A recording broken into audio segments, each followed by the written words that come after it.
हम दिखाएंगे सच का आईना। आईना ए बिहार न्यूज। आदाब, आईना ए बिहार न्यूज़ में आपका स्वागत है। ये मामला है God global emergency hospital Sadatpur Bairia Muzaffarpur का, जहां एक मरीज़ की डिस्चार्ज के बाद मृत्यु होने पर एक पत्रकार के द्वारा गलत ढंग से भला फुसलाकर पैसा ऐंठने का मामला सामने आया है। वहीं डॉक्टर अरशद अंजुम का कहना है कि हमने उस मरीज़ को 3 दिन पहले ही डिस्चार्ज कर दिया था, मगर मरीज़ के घर वालों के कहने पर उसे यहाँ रखा गया था। परिजनों का कहना था कि बेड कहीं नहीं मिल रहा है, मिलने पर हम यहाँ से ले जाएंगे। और क्या कुछ मामला है, आइए सुनते हैं। बताइए क्या प्रेस कॉन्फ्रेंस का औचित्य है, क्यों रखनी पड़ी है? देखिए, मैं डॉक्टर अरशद अंजुम हूँ, medical director God global emergency hospital. Basically मेरे हॉस्पिटल में एक पेशेंट एडमिट हुए थे, जीवछ राम, 60 इयर्स मेल, जो कि 3/5/2021 को हमारे यहाँ आकर के सांस फूलने का प्रॉब्लम लेकर के वो एडमिट हुए थे। हम लोगों ने इनका ट्रीटमेंट स्टार्ट किया। इनको पहले से हाइपरटेंशन का बीमारी था और कोमॉर्बिडिटीज़ इनके साथ चल रही थी। इनका हम लोगों ने ट्रीटमेंट स्टार्ट किया। पेशेंट थोड़ा इम्प्रूव हुआ। पेशेंट के इम्प्रूवमेंट के बाद हमने कुछ इन्वेस्टिगेशन कराया, जो इन्वेस्टिगेशन रिपोर्ट्स अच्छा नहीं आया। इनका हम लोगों ने HRCT चेस्ट कराया। HRCT चेस्ट में इनका कोरोना का सीवियरिटी स्कोर बहुत हाई था, हाईली सस्पेक्टेड फॉर कोरोना के लिए थे ये, कोर्स 5 इनको दिया गया था।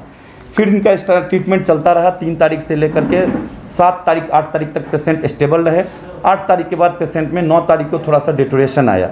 जब 9 तारीख को पेशेंट को डिटोरेशन आया तो मैंने परिजन को बताया कि आपके पेशेंट की स्थिति अच्छी नहीं है, आप इनको हायर सेंटर में कहीं रेफ़र कीजिए, लेकर के जाइए, हम रेफ़र कर रहे हैं और वहाँ भर्ती कराइए।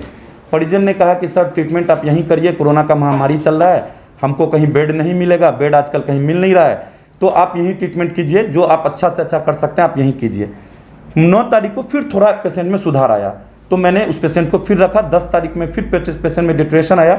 10 तारीख को मैंने पेशेंट को रेफ़र किया कि नहीं आप इनको ले जाइए, क्योंकि पेशेंट में यहाँ पे 10 तारीख को रेफ़र टू हायर सेंटर मैंने लिखा पेशेंट को कि आप ले करके जाइए।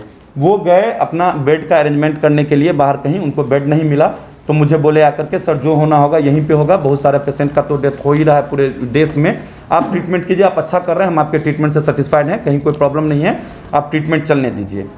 फिर 10 तारीख के बाद 11-12 तारीख को थोड़ा सा इनको इम्प्रूवमेंट हुआ, हमने रखा, क्योंकि अगर वो उनको बेड नहीं मिला तो मैं निकाल नहीं सकता हूँ हॉस्पिटल से। 12 तारीख के शाम में मुझे एक फ़ोन आता है शिवशंकर झा का कि मैं जी न्यूज़ का रिपोर्टर बोल रहा हूँ, जो जीवछ राम है इनका क्या हालत है। मैंने सारा हालत जीवछ राम का उनको बताया कि पेशेंट का डिटोरेशन है, कंडीशन अच्छा नहीं है, हमने रेफ़र किया हुआ, इनको बेड नहीं मिल रहा है, इसके लिए ये ले नहीं जा रहे हैं, लेकिन हमारी तरफ से पेशेंट रेफ़र है। उन्होंने कहा बेड दिलाना मेरे लिए चुटकी का खेल है, मैं बेड दिला दूंगा, कोई दिक्कत नहीं है, लेकिन आप ट्रीटमेंट कीजिए। उन्होंने मुझसे कुछ ऐसा भी बोला कि उसमें मेरा कुछ रखिएगा। मैंने बोला मेरा कुछ रखिएगा का मतलब मैं समझा नहीं, तो उन्होंने बोला मैं मिल के आपको समझाऊँगा, रखिए आप ट्रीटमेंट कीजिए और हम हैं, कहीं कोई दिक्कत नहीं होगा। हमने कहा कि आप जो भी बोल रहे हैं हमारे यहाँ ऐसा कुछ होता नहीं है और हम ट्रीटमेंट कर रहे हैं जब तक बेड नहीं मिल रहा है, लेकिन इनको हम रेफ़र कर रहे हैं। उसके बाद इन लोगों ने शिवशंकर झा ने ही शायद इनके लिए बेड का अरेंजमेंट किया, तो इनको 13 तारीख के सुबह ये लोग बोले कि हमको एक बेड मिल गया है, हम लेके पेशेंट को जाएंगे। मैंने कहा बहुत अच्छी बात है, मैंने आपको रेफ़र किया हुआ है। बार बार मैंने इनको 12 तारीख को मैंने इनका कंडीशन देखते हुए मैंने सामा भी लिख दिया इस पर, क्योंकि ये ले नहीं जा रहे थे, तो 12 तारीख को मैंने सामा लिखा है। सामा का मतलब होता है स्टे अगेंस्ट मेडिकल एडवाइस, कि हमने रेफ़र किया हुआ फिर भी पेशेंट अपनी मर्जी से मेरे हॉस्पिटल में है। 13 तारीख को सुबह इन्होंने यहाँ से पेशेंट को लेकर के गए। हमारे यहाँ से एक ऑक्सीजन सिलेंडर भरा हुआ मैंने डाल करके एम्बुलेंस में उनको रेफ़र किया आगे। सदर हॉस्पिटल के गेट पे जाने के बाद जब पेशेंट को एम्बुलेंस से निकाल करके अंदर ले जाने की प्रक्रिया में पेशेंट का डेथ हो गया या क्या मुझे पता नहीं, उसके बाद मेरे ड्राइवर ने फ़ोन किया और स्टाफ को भी मैंने साथ में भेजा था पेशेंट के साथ, क्योंकि पेशेंट सिक था, इसके लिए मैंने एक स्टाफ को भी साथ में भेजा था कि ये लोग यहाँ पे बहुत हल्ला कर रहे हैं, एम्बुलेंस का चाबी शिवशंकर झा छीन लिया है। मैं बोला क्यों, तो वो मारने उड़ने के लिए दौड़ा रहे हैं, कह रहे हैं कि वीडियो बनाएंगे, ये करेंगे वो करेंगे। वो वहाँ पे सारा माहौल क्रिएट किया कि इसमें ऑक्सीजन ख़त्म हो गया है सदर के गेट पे आने के बाद, जबकि एक सिलेंडर हम लोग लेकर के यहाँ से पटना भी भेज देते हैं तो सिलेंडर हमारा ऑक्सीजन का ख़त्म नहीं होता है। भरा हुआ सिलेंडर उसी दिन मैं यहाँ से भरवा करके ऑक्सीजन जहाँ से हम लोग को सप्लाई मिलता है और हमने भेजा था उसको, लेकिन उन्होंने एक सिलेंडर का बाहर से वीडियो बनाया कि हालांकि उसमें ऑक्सीजन सिलेंडर के अंदर है कि नहीं वो नहीं दिखता है, लेकिन वीडियो बनाया और बोला कि इसमें ऑक्सीजन ख़त्म हो गया है, इसमें ऑक्सीजन नहीं है। सिविल सर्जन ने खुद चेक किया है कि ऑक्सीजन नहीं है, जबकि सिविल सर्जन कोई चेक नहीं करते हैं, ना उन्होंने चेक किया। वहाँ से वो मुझे फ़ोन किया, बहुत सारा वो माहौल क्रिएट किया कि यहाँ पे आप लोगों ने गलत किया है, ये किया है, वो किया है, परिजन बहुत नाराज़ है, ये कंप्लेंट करेगा, लेकिन हम हैं, आप घबराइए नहीं, हम मैनेज करेंगे। मैंने बोला देखिए कोई हल्ला उल्ला नहीं होना चाहिए, और ड्राइवर को जो आप लोग धमका रहे हैं मारने के लिए और स्टाफ को धमका रहे हैं उनको मारने के लिए धमकाइए नहीं, उससे पूछिए, वो बताएगा कि ऑक्सीजन उसमें है। उन्होंने बोला कि नहीं ऑक्सीजन नहीं है, जबकि हमारा स्टाफ बोलता रहा कि इसमें अभी भी ऑक्सीजन है, पेशेंट का स्थिति आपका अच्छा नहीं था और आप लोग खुद एक्सेप्ट किए हुए थे कि इनकी डेथ कभी भी हो सकती है। सारा माहौल वहाँ पे बनाने के बाद उन्होंने ऑक्सीजन जो सिलेंडर था वो स्टाफ से छीन लिया, शिव शंकर झा, और परिजन को सौंप दिया। परिजन वो ऑक्सीजन सिलेंडर लेकर के और एम्बुलेंस को ज़बरदस्ती कहने लगा कि इनको गांव भेजो। हमारा ड्राइवर डर गया हुआ था, इसके लिए वो उस पेशेंट के अटेंडेंट को गांव भेजने के लिए हमारे एम्बुलेंस में बोल रहा था। मेरा ड्राइवर मना कर दिया कि मुझे दूसरे कॉल पे जाना है, मैं नहीं जा सकता हूं, क्योंकि वो मुझे बोला कि मैं इनके गांव जाऊंगा। तो मैंने बोला भी छोड़ दो गांव तक, तो बोला ड्राइवर मेरा कि ये मुझे मारेंगे पीटेंगे, यहीं पर मारने के लिए मुझे बहुत ज़्यादा परेशान कर रहे हैं। तो वो हमारा स्टाफ वहाँ पर से उनको छोड़ा नहीं, वो लोग दूसरा एम्बुलेंस किए और हमारा ऑक्सीजन सिलेंडर छीन लिए। ऑक्सीजन सिलेंडर छीन करके लेकर के चले गए, हमारे स्टाफ को मारने उड़ने के लिए दौड़ाए, ड्राइवर को बहुत ज़्यादा धमकाए। और उसके बाद मुझे वो फ़ोन किए कि ठीक है सर, हम डीएम को इन लोगों ने लिख करके दिया है, देने की सोच रहे हैं, लेकिन हम सब मैनेज कर देंगे, आप हमसे आकर के मिलिए। तो मैंने बोला मुझे मिलने की क्या ज़रूरत है, आप हॉस्पिटल पे आ जाइए, मेरे पास टाइम है नहीं, क्योंकि बहुत पेशेंट है और पेशेंट क्रिटिकल है, मेरा रहना हॉस्पिटल में बहुत ज़रूरी है। वो लगातार फ़ोन करता रहा, नहीं सर आकर के आप मिलिए, मिलना ज़रूरी है मुझे। अब यहाँ पे विजुअल बन गया, बहुत सारे पत्रकार बंधु आ गए हैं, सभी को मैनेज करना होगा। मैं डीएम साहब से भी बात कर लूँगा, मेरी बातें होती है डीएम साहब से डायरेक्टली, और भी लोगों को मुझे सिटी एसपी और सिविल सर्जन वगैरह से बात होती है, मैं मैनेज करूँगा, सबको मैनेज करना होगा। वो दिन भर मुझे प्रेशर बनाता रहा मिलने के लिए। शाम के टाइम में मैं बिल्कुल 2 मिनट निकाल के मैं अपने हॉस्पिटल में, वो अंदर नहीं आए, हॉस्पिटल के पास आकर के वो साइड में आकर के बाइक से मुझसे मिला। तो मुझसे उसने पैसे का डिमांड किया कि 50,000 रुपये आप दीजिए, मैं मैनेज करूंगा, ये मामला आपका आगे जाएगा नहीं। मैंने उसको पैसे देने के लिए मना कर दिया। शाम में वो फिर फ़ोन किया कि आप पैसे नहीं दिए हैं तो ये आपका आगे डीएम के पास जाएगा और मैं कांटी थाने में भी कंप्लेन कराऊंगा। मैं दूसरे दिन परिजन के अटेंडेंट को फ़ोन किया कि आप लोग इस तरह से क्यों करवा रहे हैं, तो अटेंडेंट ने मुझे बोला हम लोग कुछ नहीं कर रहे हैं, जो कर रहे हैं शिव शंकर झा कर रहे हैं। हमने पूछा शिव शंकर झा कौन है, तो वो बोले मेरे गाँव के हैं, हमारा कोई रिश्तेदार नहीं है। मैंने बोला ये गलत हो रहा है, जो भी हो रहा है ऐसा चीज़ नहीं होना चाहिए, जो शिव शंकर झा कर रहे हैं उनको मना कीजिए। और आप लोग को क्या प्रॉब्लम, आप तो हमसे बिल्कुल सेटिस्फाइड थे ट्रीटमेंट के लिए। तो उन्होंने बोला नहीं सर हम तो सेटिस्फाइड थे। तो मैंने बोला ऑक्सीजन सिलेंडर क्यों लेकर के गए आप लोग यहाँ से, ऑक्सीजन के बिना हमारे पेशेंट को यहाँ पे बहुत दिक्कत हो रहा है, एक एक सिलेंडर का भी बहुत कीमत है। तो वो बोले मुझे कि आपका ऑक्सीजन सिलेंडर वापस मिल जाएगा। उसके बाद शिव शंकर झा दोबारा फिर हमको प्रेशर बनवाते रहा इधर उधर से कि आप कुछ पैसे खर्च करो। जब मैंने मना कर दिया, मैं पेमेंट खर्च नहीं किया, उसको पैसे नहीं दिया, तो फिर दूसरे दिन कल परिजन का फ़ोन आता है हमारे रिसेप्शन पे कि हमको बिल चाहिए, आपने इतना पैसा लिया है, उतना पैसा लिया है, जबकि उनका पैसा भी अभी तक हमारा हिसाब नहीं हुआ है। शिव शंकर झा बोला मैं पत्रकार हूँ जी न्यूज़ का, और आप इनको अभी जाने दीजिए, मैं आकर के हिसाब आपका कर दूंगा। मैंने बोला हॉस्पिटल का सारा पेमेंट बाकी है वो करवा दीजिए, लेकिन उन्होंने बोला कि नहीं मैं हिसाब आकर के करवा दूंगा। तो मैंने उनको पत्रकार होने के नाते जाने दिया, मैं बोला कि आकर के आप हिसाब करवा दीजिएगा। वो लेकर के चले गए। उसके बाद दोबारा वो आया नहीं, वो सारा पैसे नहीं देना पड़े या और पैसे लेने के चक्कर में ये सारा कहानी क्रिएट किया। कल शिव शंकर झा जब फिर उसको पैसा नहीं मिला है तो कांटी थाना में भी आवेदन दिया है कि हमारे पेशेंट को लापरवाही की वजह से मृत्यु हुई है, जबकि उस पेशेंट की मृत्यु हॉस्पिटल में नहीं हुई, सदर हॉस्पिटल में हुई है। हमारी कोई गलती नहीं होते हुए भी हमें परेशान किया जा रहा है। लोग अपने आप को पत्रकार बोल करके, इस मुजफ्फरपुर का ऐसा हालत हो गया है कि कोरोना में हम लोग कितना अपने लाइफ को रिस्क पे डाल करके काम कर रहे हैं, पेशेंट की जान बचाने की कोशिश कर रहे हैं। बहुत सारे पेशेंट आते हैं उनको बेड नहीं मिलता है, वो हाथ जोड़ते हैं कि सर किसी तरह बेड दे दीजिए। हम लोग अपने लाइफ को रिस्क पे लेकर के किसी तरह जान बचाने की कोशिश कर रहे हैं, लेकिन कुछ लोग इस पत्रकारिता को बदनाम करने के लिए अपने आप को गलत चैनल का नाम लेकर के कि मैं पत्रकार हूं, आकर के पैसा उगाही का काम करने की कोशिश करते हैं। और बिल्कुल हमको डिस्टर्ब किया हुआ है। आज नौबत यह है कि मैंने पेशेंट 2 दिन से लेना बंद कर दिया, मेरे आईसीयू में एक भी पेशेंट नहीं है। आप जा करके विजुअल ले लीजिए, क्योंकि मैं इतना मेंटल प्रेशर में रहूँगा तो पेशेंट को ध्यान नहीं दे पाऊंगा। मैं इसके लिए मैं एक भी पेशेंट नहीं ले रहा हूँ, पूरा हॉस्पिटल अभी खाली है।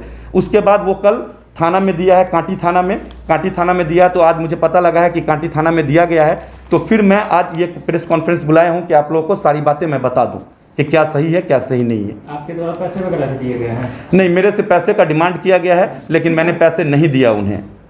2 सवाल है, अस्पताल प्रबंधन द्वारा अभी तक इस मामले में एफआईआर क्यों नहीं करवाया गया? 4 दिन हो चुके हैं मामले। देखिए, एफआईआर इसलिए अस्पताल प्रबंधन द्वारा नहीं कराया गया क्योंकि अभी हम लोग इतना व्यस्त हैं कि अगर मैं अभी एफआईआर और पुलिस और इसमें पढ़ूंगा तो मैं पेशेंट को अपना क्वालिटी टाइम नहीं दे पाऊंगा। इस वजह से अभी एक एक मिनट मेरा इंपॉर्टेंट है, वो पेशेंट के लिए जाना चाहिए और पेशेंट के ठीक करने के लिए जाना चाहिए। हम लोग अभी इतना ज़्यादा व्यस्त थे, इतना व्यस्तता के कारण हमने एफआईआर नहीं कराया और हमने डायरेक्ट परिजन से बात किया कि आप इस तरह से क्यों कर रहे हैं। तो परिजन ने मुझे बोला हम लोग कुछ नहीं कर रहे हैं, जो कर रहा है शिवशंकर झा कर रहा है और हमारे घर वाले से करवा रहा है। जो अटेंडेंट यहाँ पे था वो काउंसिल्ड था, वो बोल रहा मैं कुछ नहीं कर रहा हूँ, मुझे पता है सर, आपने सब कुछ मुझे बता दिया था। अब मेरे घर वालों को वो अपने कहे में ले लिए हुआ है। तो फिर भी आप भी तो परेशान हो रहे आज हैं के ना? प्रेस कॉन्फ्रेंस में परिजन क्यों नहीं मौजूद? मैंने परिजन को फ़ोन किया था प्रेस कॉन्फ्रेंस में आने के लिए, लेकिन वो मुझे बोले भी थे कि मैं आऊँगा, लेकिन वो नहीं आए। परिजनों के द्वारा कितने पैसे आपको दिए गए थे? परिजन के द्वारा मुझे टोटल अभी तक 50,000 रुपये सिर्फ दिए गए थे, जबकि बिल हमारा कुछ ज़्यादा का था क्योंकि पेशेंट का जो स्टे था वो प्रोलॉन्ग था। पेशेंट करीब 13 दिन के आसपास यहाँ पे 12 दिन स्टे किया था। तो शिवशंकर झा बोला कि सारे पैसे आकर के हम आपको दिलवा देंगे, अभी आप इनको जाने दीजिए, जल्दी है। तो मैंने कहा ठीक है, आप इनको जे करके जाइए, फिर आकर के हिसाब कर दीजिएगा। ड्यूज़ लगभग उनका 50,000 उन्होंने दिया हुआ था, 50,000 के आसपास और ड्यूज़ उनका बचा हुआ है। जीवाछराम के कितने दिनों के बाद हॉस्पिटल को पता चला कि वो कोरोना पॉजिटिव है? जब वो आए थे उसके एक दिन के बाद ही मुझे पता लग चुका था कि वो कोरोना पॉजिटिव है। क्या गॉड ग्लोबल अस्पताल जो है वो कोविड डेडिकेटेड अस्पताल है? देखिए, गॉड ग्लोबल अस्पताल एक रजिस्टर्ड अस्पताल है सीएस ऑफिस से, और हमें कोई लेटर नहीं मिला है कि कोरोना का पेशेंट नहीं लेना है या कोरोना का पेशेंट लेना है। हम लोग, हमारा जो रेगुलर पेशेंट है, मैं आपको बता रहा हूँ, जो हमारा रेगुलर पेशेंट है, अभी के सिनेरियो में कोई भी पेशेंट आ रहा है, कोई सिजेरियन के लिए अगर आ रहा था तो उसका अगर कोविड टेस्ट करते थे तो वो भी कोविड पॉजिटिव निकलता था। कोई ऑब्स्ट्रक्शन के लिए आ रहा है उसका कोविड टेस्ट, क्योंकि एक प्रोटोकॉल हो गया था कि 100% पेशेंट का यहाँ पे कोविड टेस्ट होगा।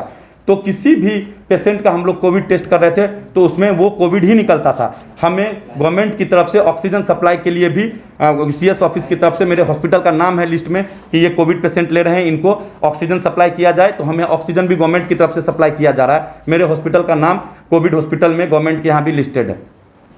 इलाज का परमिशन आप लोग को दिया गया है कि आपको? देखिए, रिटर्न में मुझे परमिशन नहीं दिया गया, लेकिन मुझे सारा कुछ का जो कोविड अस्पताल के लिए व्यवस्था कराया जाता है वो व्यवस्था कराया गया है। न मुझे रिटर्न में परमिशन दिया गया है कि कोविड के पेशेंट का ट्रीटमेंट कीजिए, न मुझे रिटर्न में मना किया गया है कि आप कोविड के पेशेंट का ट्रीटमेंट नहीं कर सकते हैं। आपने अपने स्तर से स्वास्थ्य विभाग से मैंने अपने स्तर से स्वास्थ्य विभाग को एप्लीकेशन लिख करके दिया हुआ है कि हम कोविड का पेशेंट ले रहे हैं और हमको इसको कोविड का इलाज करने के लिए स्वीकृति प्रदान कीजिए। कब दिया था आपने? हमने ये 5-6 दिन पहले ही दिया है। मतलब ये मामला होने के बाद? नहीं, मामला होने से पहले दिया हुआ है। कितने कोविड मरीजों का अब तक आप इलाज किए हो, कितने भर्ती हुए थे? लगभग कोविड मरीज हमारे यहाँ 38-40 मरीज अभी तक भर्ती हो चुके हैं। उसमें डेथ कितनी की हुई? डेथ्स अप्रॉक्सीमेटली 7% की हुई है। और कोई सवाल? जिला प्रशासन या सीएस के द्वारा आपके अस्पताल का निरीक्षण वगैरह भी किया गया है क्या? जिला प्रशासन सीएस के द्वारा हमारे अस्पताल का निरीक्षण किया गया था। वो लोग निरीक्षण करके आए और हमें जो दिशा निर्देश दिए उसके हिसाब से हम लोग काम करते रहे। आए थे वो, पूरा निरीक्षण करके पूरी टीम आई थी, पूरी टीम हमसे सारा बात पूछ करके गए थे और जो दिशा निर्देश दिए वो भी दिशा निर्देश उन्होंने मुझे वर्बल ही दिया था, उसके अनुसार हम लोग काम कर रहे हैं। आगे क्या चाह रहे हैं? हम यही चाह रहे हैं कि इस तरह से अगर हम लोग अभी इस महामारी में, इस पैंडेमिक में काम कर रहे हैं, अपने जान को रिस्क पे डाल करके काम कर रहे हैं, तो इस तरह से जो कुछ तत्व है जो कि बिल्कुल अपने आप को पत्रकार का रौब दिखा करके हमें परेशान किया जा रहा है या डिस्टर्ब किया जा रहा है या परिजन को अपने कहे में ले करके उनके द्वारा डिस्टर्ब कराया जा रहा है, इस तरह की चीज़ें नहीं होनी चाहिए। इस पर रोक लगना चाहिए। अपने आप को गलत बड़े चैनल का पत्रकार भी बताया जा रहा है, ये भी अपने आप में एक बहुत बड़े गलत बात है। परिचय बता दीजिए अपना। मेरा नाम डॉक्टर अरशद अंजुम है, मैं मेडिकल डायरेक्टर हूँ गॉड ग्लोबल इमरजेंसी हॉस्पिटल का।